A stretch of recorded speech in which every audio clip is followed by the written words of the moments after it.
Hey, I'm Sieb. I'm a security officer and I work with startups and scale-ups to help them secure their business. You speak a lot about employee-centric security. What does that actually mean for you? There's a lot of stuff you can do on the technology side to make sure that people cannot make mistakes, so to say, but that only gets you so far. And there's limits to that. And there's a big cost to that, big implementation, maintenance, everything.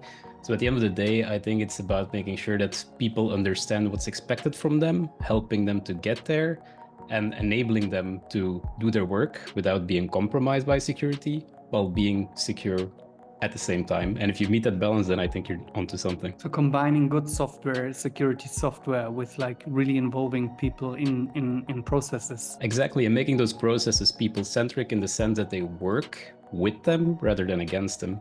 And from a security perspective, this makes so much sense, right? Because if you implement processes and no one is following these processes, then you again have security loopholes. Exactly, and I think the worst thing that can happen is to get people working against you, which then introduces risks like shadow IT or people trying to go off on their own to kind of circumvent the things that you have put in place.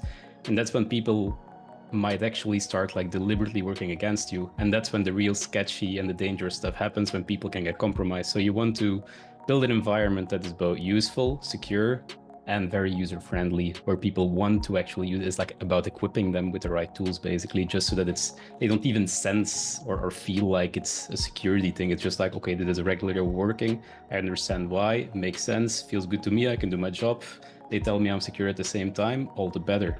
It's a win-win in that sense, and I think that's what it's all about.